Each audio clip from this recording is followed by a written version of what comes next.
വർഷങ്ങളോളം പഴക്കമുള്ള ആയുർവേദ മരുന്നുകൾ കുഴികുത്തി മൂടിയതായി നാട്ടുകാരുടെ ആരോപണം. ഏകദേശം 30 വർഷമായി ഉപയോഗിക്കാത്ത മരുന്നുകളാണ് ഇങ്ങനെ നശിപ്പിച്ചിട്ടുള്ളത്. കുന്നംകുളം നഗരത്തിൽ മുൻപ് പ്രവർത്തിച്ചിരുന്ന ബയോക്സ് എന്ന പേരായ സ്വകാര്യ ആയുർവേദ മരുന്നുൽപാദന കമ്പനിയുടെ കുന്നംകുളം നഗരത്തിൽ മുൻപ് പ്രവർത്തിച്ചിരുന്ന ബയോക്സ് എന്ന പേരായ സ്വകാര്യ ആയുർവേദ മരുന്നുൽപാദന കമ്പനിയുടെ കുന്നംകുളം പടിഞ്ഞാറങ്ങാടിയിൽ പ്രവർത്തിച്ചിരുന്ന ഗോഡൌണിൽ സൂക്ഷിച്ചിരുന്ന ആയുർവേദ മരുന്നുകൾ ഗോഡൌൺ ഉൾപ്പെടെയുള്ള കെട്ടിടം വാങ്ങിയവർ സ്വകാര്യമായി കുഴിച്ചുമൂടിയെന്നാണ് നാട്ടുകാരും പറയുന്നത്. നിരവധി ആളുകൾ തിങ്ങിപ്പാർക്കുന്ന കുന്നംകുളം പടിഞ്ഞാറങ്ങാടിയിലെ സ്വകാര്യ വ്യക്തിയുടെ പറമ്പിലാണ് 30 വർഷത്തിലധികം പഴക്കമുള്ള ആയുർവേദ അരിഷ്ടം ഉൾപ്പെടെയുള്ള മരുന്നുകൾ കുഴിച്ചുമൂടിയത്. സംഭവം ശ്രദ്ധയിൽപ്പെട്ടതോടെ നാട്ടുകാർ പ്രതിഷേധവുമായി എത്തി. നാട്ടുകാർ എത്തുമ്പോഴേക്കും ആയുർവേദ മരുന്നുകൾ പൂർണ്ണമായി കുഴിച്ചുമൂടിയിരുന്നു. കഴിഞ്ഞ ദിവസം 500,000 ലിറ്റർ ടാങ്കുകളിലായി സൂക്ഷിച്ച ആയുർവേദ മരുന്നുകൾ ഉപയോഗശൂന്യമായ കിണറ്റിൽ ഒഴിച്ചു കളഞ്ഞിരുന്നു. ഇതേ തുടർന്ന് നാട്ടുകാർ കുന്നംകുളം നഗരസഭ ആരോഗ്യ വിഭാഗത്തെ അറിയിച്ചതോടെ നഗരസഭ ആരോഗ്യ വിഭാഗം സ്ഥലത്തെത്തി ബാക്കിയുള്ള മരുന്നുകൾ കുഴിച്ച് മൂടരുതെന്ന് താക്കീത് നൽകിയിരുന്നു.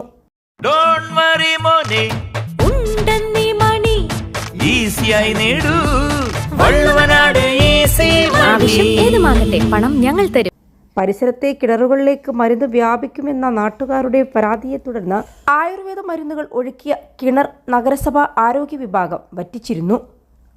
ദിവസങ്ങൾക്കുള്ളിൽ 400 ലിറ്ററിൻ്റെ 25 കന്നാസുകളിലായി സൂക്ഷിച്ച ആയുർവേദ മരുന്നുകൾ ആളൊഴിഞ്ഞ പറമ്പിൽ വലിയ കുഴിയെടുത്ത് കുഴിച്ചു മൂടുകയായിരുന്നു. സംഭവം ശ്രദ്ധയിൽപ്പെട്ടതോടെയാണ് പ്രദേശവാസികൾ രംഗത്തെത്തിയത്. തുടർന്ന് കുന്നംകുളം നഗരസഭ ആരോഗ്യ വിഭാഗത്തെ അറിയിച്ചു. നഗരസഭ ആരോഗ്യകാര്യ സ്ഥിരം സമിതി അധ്യക്ഷൻ T Sekharan, secretary KP Viswanathan, ward councillor Minima Moncy, senior public health inspector A Ranjith, public health ഇൻസ്പെക്ടർമാരായ MS ഷീബ, S രശ്മി എന്നിവരുടെ നേതൃത്വത്തിലുള്ള സംഘം സ്ഥലത്തെത്തി പരിശോധനയും നടത്തി. മരുന്നുകൾ കുഴിച്ചുമൂടിയതിൽ പ്രതിഷേധത്തിലാണ് നാട്ടുകാർ. ഇത് ഇങ്ങനെ ആവർത്തിച്ചാൽ തൊട്ടടുത്തുള്ള പ്രദേശവാസികളുടെ കിണറിലേക്ക് ഇതിൻ്റെ അംശങ്ങൾ വ്യാപിക്കുമെന്ന ആശങ്കയിലാണ് നാട്ടുകാർ. ഇത് ഗുരുതര ആരോഗ്യ പ്രശ്നങ്ങൾക്ക് കാരണമാകുമെന്ന ആശങ്കയും നിലവിലുണ്ട്. അൽസലാമ ഐ ഹോസ്പിറ്റൽ 21 ലക്ഷത്തോളം സന്തുഷ്ടരായ ഉപഭോക്താക്കളും 2 ലക്ഷത്തോളം തിമിര ശസ്ത്രക്രിയകളും പൂർത്തിയാക്കിയ മലബാറിലെ ഏക കണ്ണാശുപത്രി. ലോകോത്തര നിലവാരമുള്ള ചികിത്സാ സംവിധാനങ്ങൾ, എല്ലാ നേത്രരോഗ ചികിത്സാ സൗകര്യങ്ങളും വിദഗ്ധരായ ഡോക്ടർമാരുടെ മേൽനോട്ടത്തിൽ. Al Salama eye hospital, hospital road, Perinthalmanna.